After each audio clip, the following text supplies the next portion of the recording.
শেখ হাসিনাকে ফেরতের বিষয়ে কথা বললেন জয়শঙ্কর। বাংলাদেশের সাবেক প্রধানমন্ত্রী শেখ হাসিনাকে দেশে ফেরত পাঠানোর বিষয়ে ভারতের পররাষ্ট্রমন্ত্রী এস জয়শঙ্করকে প্রশ্ন করা হয়েছে। জবাবে তিনি বলেছেন, তারা বাংলাদেশের বর্তমান সরকারের সঙ্গে কাজ করছেন, এটি তারা কূটনৈতিক চ্যানেলের মাধ্যমে করেন। স্থানীয় সময় গত মঙ্গলবার জার্মানির বার্লিনে এক যৌথ সংবাদ সম্মেলনে করা প্রশ্নের জবাবে জয়শঙ্কর এই কথা বলেন। জার্মান পররাষ্ট্রমন্ত্রী আনালেনা বেয়ারবকের সঙ্গে বৈঠকের পর এক যৌথ সংবাদ সম্মেলন করা হয়। সংবাদ সম্মেলনে এক সাংবাদিক ভারতের আশ্রয় নেওয়া বাংলাদেশের সাবেক প্রধানমন্ত্রী শেখ হাসিনাকে দেশে ফেরত পাঠানোর বিষয়ে প্রশ্ন করেন। বলেন, বাংলাদেশের কর্তৃপক্ষ বলছে তারা সাবেক প্রধানমন্ত্রী শেখ হাসিনার প্রত্যর্পণ চাইবে। ভারত কি এমন অনুরোধ বিবেচনা করবে?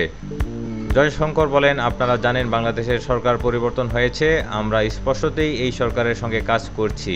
এটি আমরা কূটনৈতিক চ্যানেলের মাধ্যমে করি, গণমাধ্যমে প্রকাশিত প্রতিবেদনের ভিত্তিতে নয়। ছাত্র জনতার অভ্যুত্থানে গত 5 আগস্ট আওয়ামী লীগ সরকারের পতন হয়। প্রধানমন্ত্রীর পদ থেকে পদত্যাগ করে দেশ ছেড়ে ভারতে চলে যান শেখ হাসিনা। তিনি এখন ভারতে অবস্থান করছেন।